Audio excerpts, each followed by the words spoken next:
So, hello everyone, I hope you are well. As I know, a lot of you guys will have received your A-level results a few days ago, and that's probably why you've clicked on this video. And a lot of you now will be off to uni, as that's sort of a natural step and progression for a lot of people.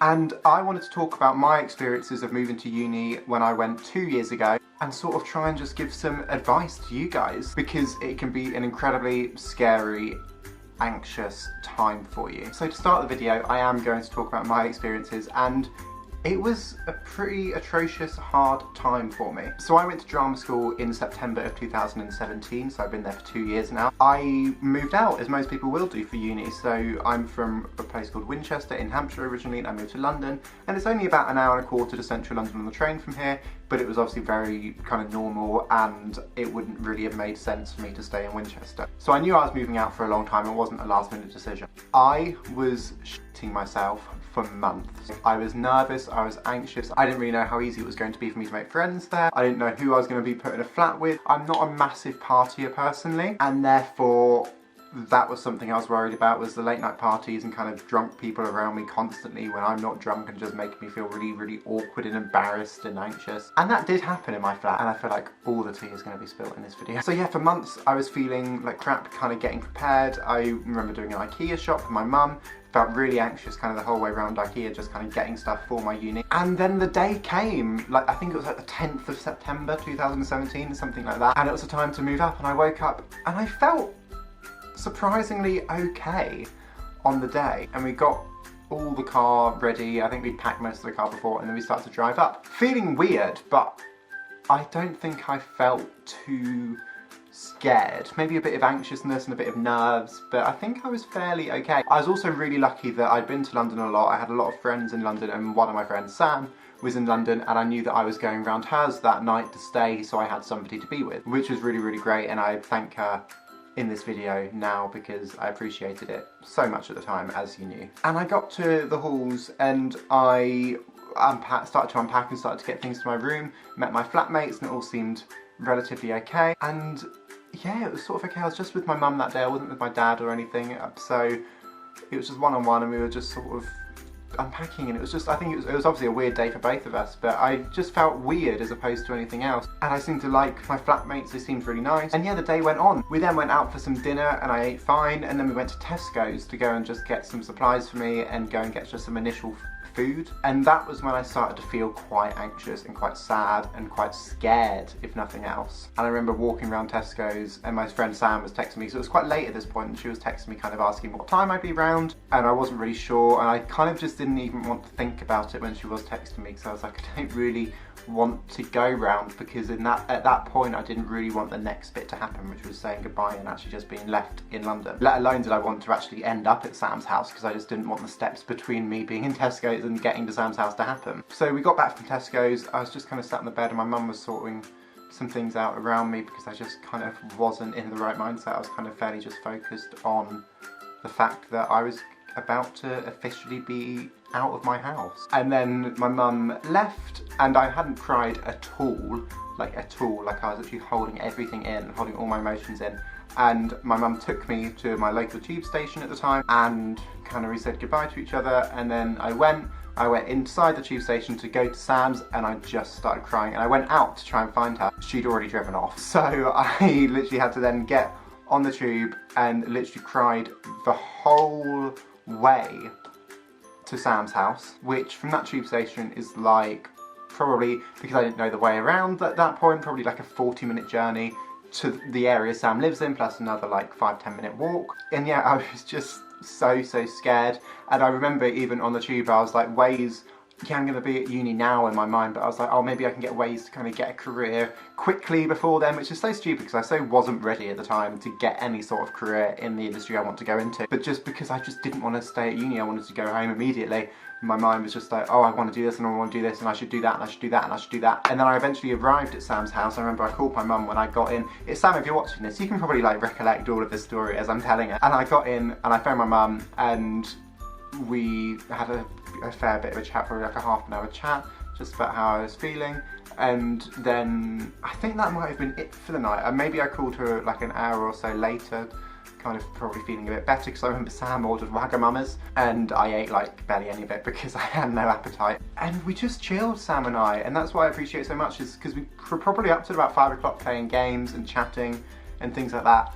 And I genuinely felt so much better that night. So then I went to bed at like 5:30 in the morning, feeling weird, but feeling better. And then I remember my friend Anthony was coming down to visit us that day because he was on his way to China and was flying from London. So he came in that day and I was kind of in a good mood. So we saw him and it was all great and we had a good time. I can't remember what we did, but we had a good time. And then I think Anthony left after that, and then it was more or less time for me to leave. So I left, and then I started feeling rubbish again because I thought, I'm by myself now. And I went home and I remembered, like, I called my uncle when I got home just to have a chat with him, and the whole time I was just thinking about, I'm going to have to finish this conversation in a minute and then I'll feel rubbish and I won't have any distractions. So I called my mum. She was obviously concerned, but like, so probably thought it was just completely normal, which is completely normal to feel like this. I was really scared and really anxious, and some people weren't, and then some people will be in the middle. But any sort of stage is normal because it's just your experience and you kind of get through it. But yeah, and then I just, for a few days, I kind of was just locked in my room and sort of went out for a walk once a day and then came back and just felt like crap. And then my friend came down on a Wednesday to like the Sunday, I think, which was obviously really nice because then we went and watched some shows, I think, and because she's quite a big theatre fan, so whenever she comes down to London, she wants to kind of do shows. So I went to watch a few shows with her, and I also started a new job, which was interesting. It was a bit scary. It probably wasn't the right time to actually start a new job because it wasn't the best first day at a new job I'd ever had in my life. But it happened and it was okay. That week, a couple of my flatmates actually came knocking when my friend was round. I think when my friend got there on the Wednesday, because they literally hadn't seen me since the Saturday when I went off to Sam's house. They must have literally been thinking like, he's probably dead. Miss Keisha! Oh my fucking god, she fucking dead. So they came round and checked, and that was really sweet of them. And I was just like, yeah, it's fine. I've got my friend here now. Like, it's all good. And they went away. And then things got easier. I started uni the next week, and I obviously had the days filled, and I was working a little bit as well in the evening, and things were going okay. And it was still, I had hard moments in those first few weeks, but it kind of just settled in and I got used to it. And now 2 years on, obviously, it's fine. It's just second nature. It's just a normal part of my life. But at the time, it was so hard, like one of the hardest things I've ever actually been through in my life, because it just felt like I had a loss, really. It was just such a bizarre feeling, like I hadn't really lost anything, but it just felt like a part of my life had just gone, and then I had so much to be anxious for, when really I had nothing to be anxious for because everything was okay. And for the first term I was a bit funny, but then second term and things I was absolutely fine, and I just was settled in completely and had made friends and I was on a roll. So that's my story, and I wanted to tell that to just say, because I had a really horrible experience in my mind, and I just wanted to say that everything's completely normal and you will settle in. But really you just need to throw yourself into uni. That's something I didn't do in the first couple of weeks, was throw myself into university and just really get stuck in. And that's because I am an incredibly anxious person when it comes to being in a room completely with new people. I just stand at the side and don't really talk and mingle with anyone if I don't know anyone. If I know one person in the room though, I'll absolutely get involved and mingle and be absolutely fine. But if I don't know anyone, that's where the problems are. That's my first bit of advice, is get stuck in. My second bit of advice is probably one that you don't want to hear and you can ignore as much as you want, but I wouldn't go out drinking every night in freshers. I'd really take a night or two to just maybe stay in, keep your mind kind of peaceful, and there's probably people on your course that won't want to go out every night in freshers as well, or at all, and will probably want to speak to you and maybe get to know you, and you can spend a night maybe with them and not drink, which is the best thing, or maybe just have 1 or 2 drinks whilst you're talking to them. My battery's flashing and it's given me more anxiety than everything that happened in this story. And another thing is, if you know that your student loan isn't going to cover things, make sure you have a job. I got a job before I went there, but make sure you know where to get jobs and lines of work, because as you can imagine, when students all turn up, they all then start applying for jobs. So if you're a little bit ahead of the game, you'll then get priority of jobs, obviously. I got given a course handbook which had everything I needed in them, and I went out and I got everything that I needed that was in the course handbook. I know that if I didn't do that, I would have felt completely unprepared for my first day.